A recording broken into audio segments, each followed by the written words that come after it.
Yeah, just what I was wanting to ask you about is how female friendships are really important, but I feel like recently the issue has kind of surfaced, whereas I think there's a massive emphasis previously on obviously romantic relationships and just kind of getting to the crux of the issue and thinking about how maybe it's a patriarchal kind of thing, all that stuff. I So, actually want to write about female friendships because I think it's really interesting and complex, especially when you add in like yeah, elements of like race in particular. One of the books that's really good about that is Big Friendship by the two podcast hosts of Call Your Girlfriend.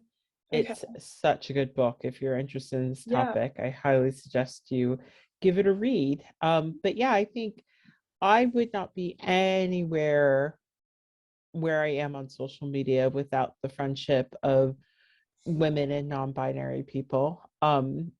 yeah, And I am and trans women as well. When hmm, I look around at the readership that I have, the community that I've built, I couldn't do that without women and other people of marginalized genders. yeah, I wouldn't be anywhere. yeah, definitely. No, I agree, and I feel like it's interesting that there's like a history of friendship. Obviously, we kind of are more familiar with female friendship, but then there's also like friendship in queer spaces, especially in like the kind of drag scene of when children would be lost and then they'd find their mothers and they'd kind of become family, but it was a friendship, but it Mm-hmm. kind of becomes family, and I feel like there's no, Yeah.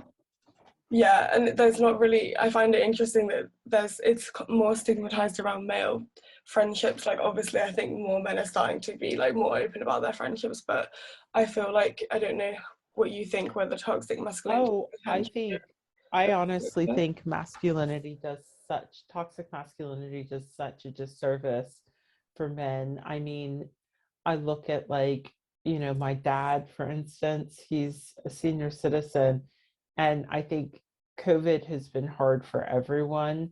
But Yeah. I think when so many of your friendships are, well, I just think it's harder, particularly for older men, to have friends. And if your friendships surround like, you know, group social gatherings and that sort of thing, then what do you actually have? For the people Mm, that play contact sports or that sort of thing, you lose that.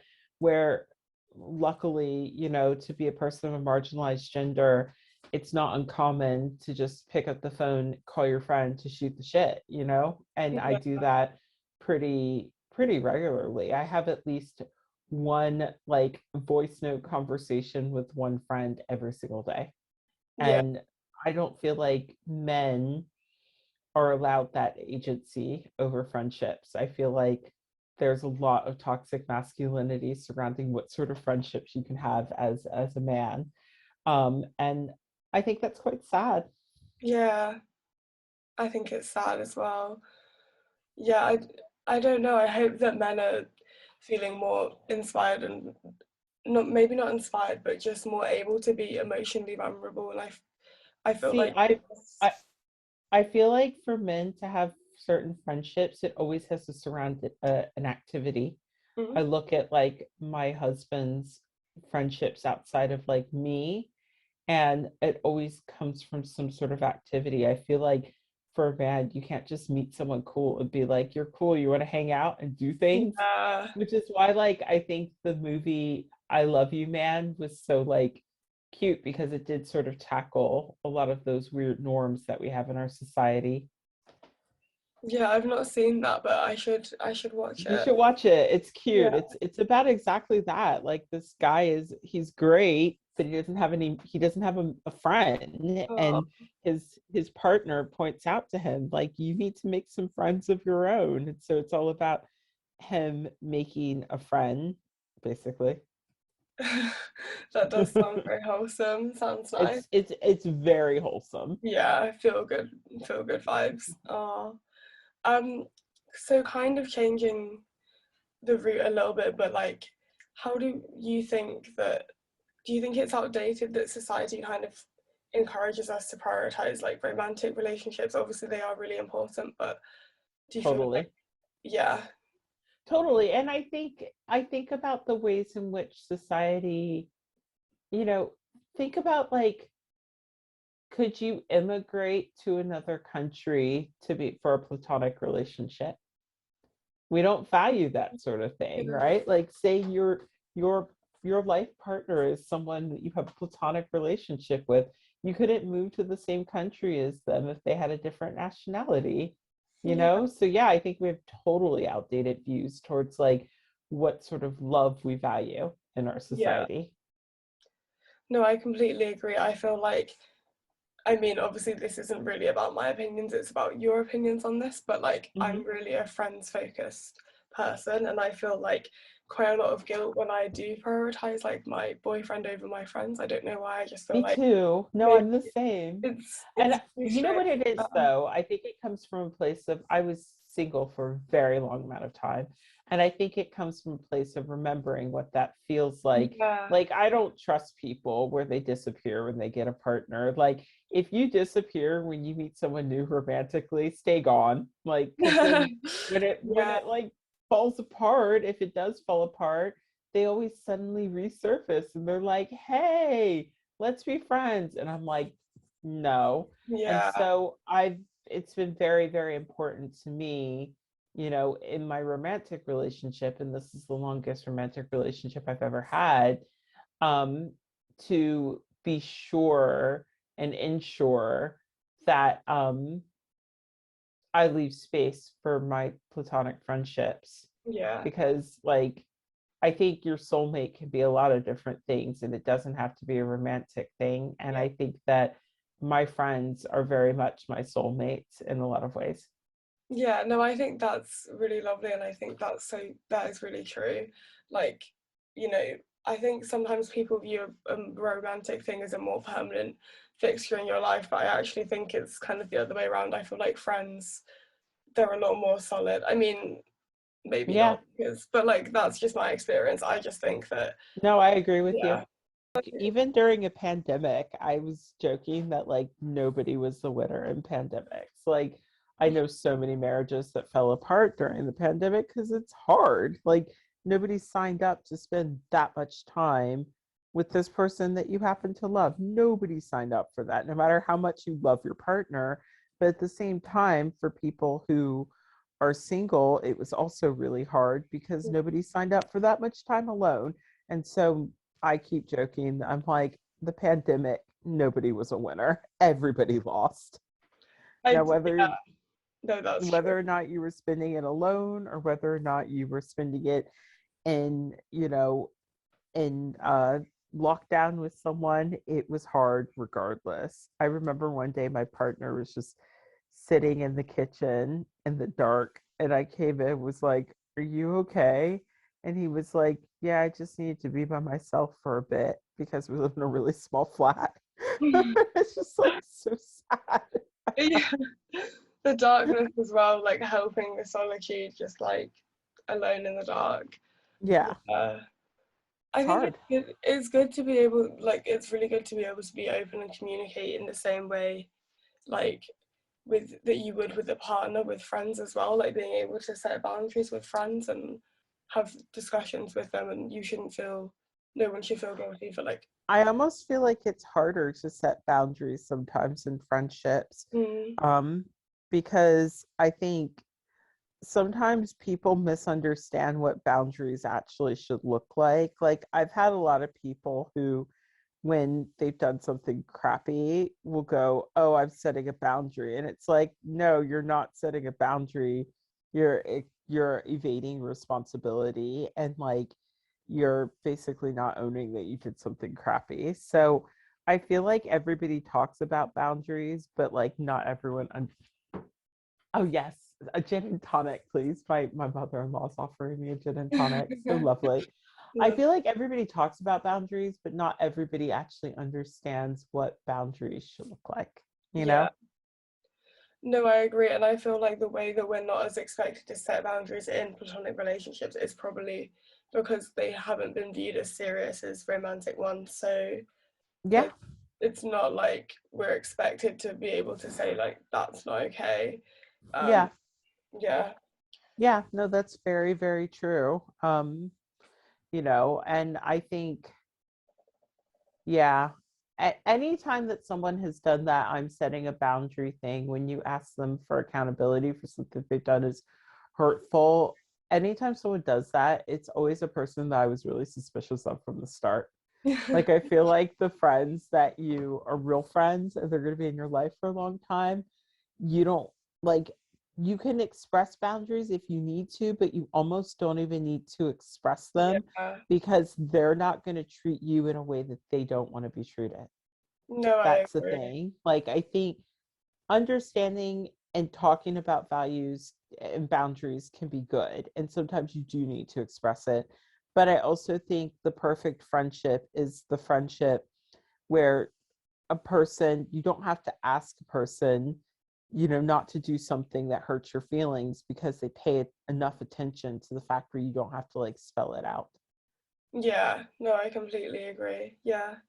Especially if you don't like live with the person. You know what I mean? Like, say you're best friends with someone and you become roommates. You might need to have some like rules about like stuff and like touching stuff, or like, don't, please don't borrow my clothing without asking, stuff like that.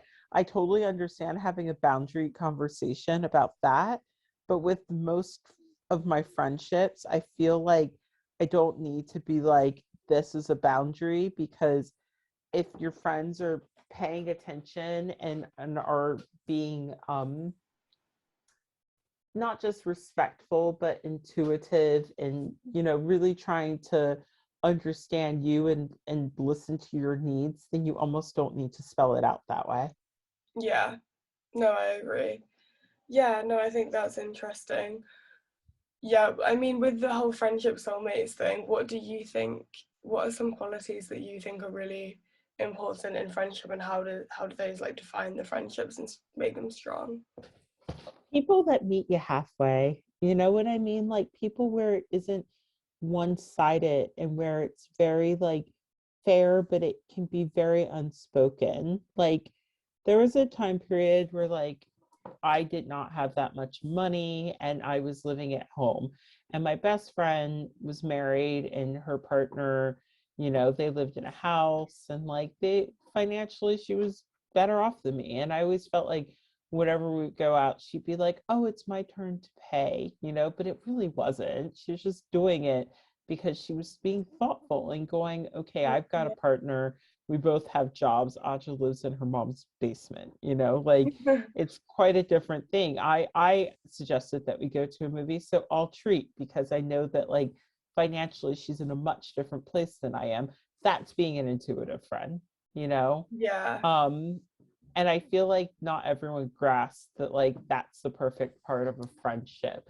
And now that I am in a different place, I always treat, because I recognize that she did that when I wasn't in the same place as her financially.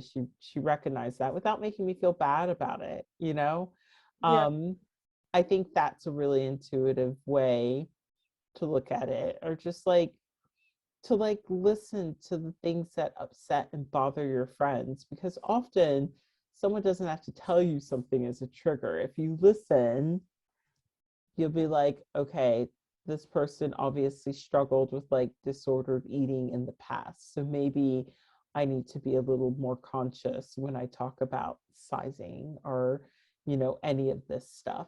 So I think if we're truly listening to people, I think oftentimes the boundaries conversation is so, you don't have to spell it out for everyone, and that's like the perfect friendship for me, in a way. yeah, I remember having this talk where I had told a friend that an acquaintance had made me feel really bad, but I couldn't put my finger on why they had made me feel bad or why I felt uncomfortable about it.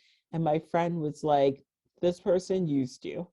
And sometimes I think because women, we're so like treated in our society to like not see or recognize our full value. And I think I do that to myself sometimes. Like, I'll be like, oh, do I actually have the agency to say that this person used me? You know, yeah, do do I actually own that? And it's like, it was nice to have a friend who was like, no, what this person did was completely disingenuous and they used you. And I'm like, thank you for confirming the thing I thought, but the thing that society has spent years telling me, if I think of myself that way, then I'm egotistical or Yeah. getting a little too big for your britches, aren't you? You know? And Yeah. so sometimes I think friends can really confirm things for us, and it's really helpful. It's helpful when a friend recognizes that bad behavior has gone on and tells you that was bad. That person should not have behaved towards you. You know, that can be really, really helpful as well, just to feel validated. Yeah. Yeah, I agree. I think that's definitely true. I feel like friends, because there's always a need to kind of justify it and be like, oh, I see why they treated me like this, but like it Mm-hmm. still made me feel this way. But it's really nice to have someone just like supporting you and seeing it from your side, but even beyond your side, because they don't have that kind of guilt around like, oh, I shouldn't feel this way or like my feelings aren't valid. Yeah, I Yeah. definitely Yeah. feel that too.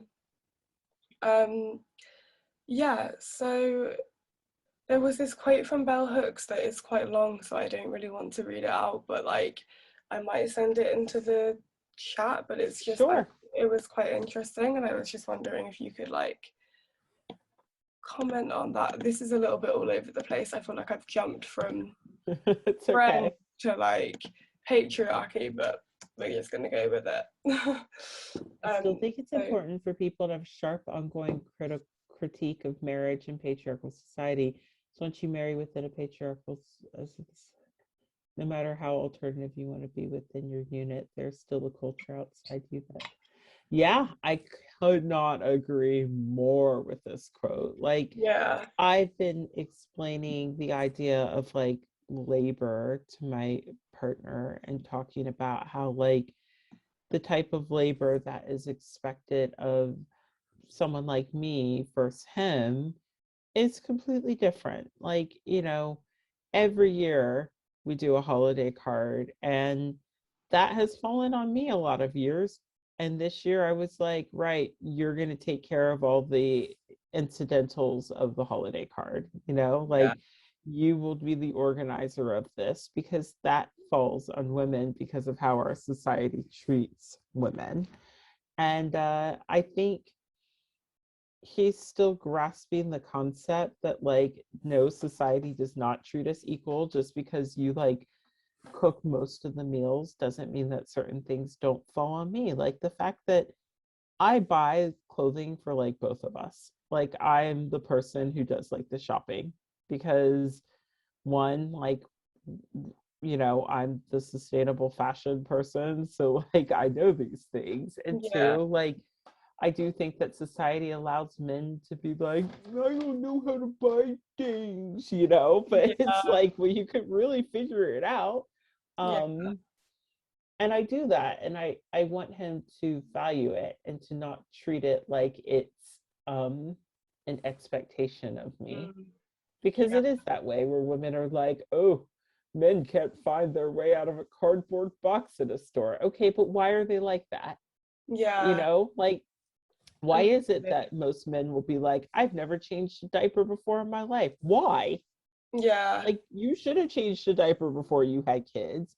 I shouldn't have to like teach you these things, but it's because society allows you to be this way. yeah, exactly. Yeah. And it's like women wouldn't have done those things if it was, if they didn't have to do it, then like they Exactly. wouldn't have done it. Exactly. So So no, I think it's constantly like undressing, you know, patriarchal values in our society and how they show up in your marriage. yeah.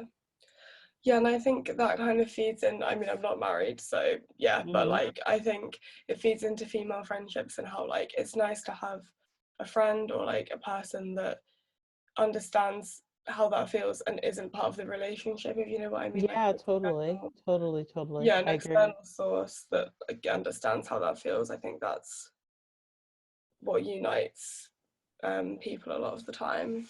Hmm. Like, yeah, I'm just having a look. I think Did we that get might it? be everything. Yeah.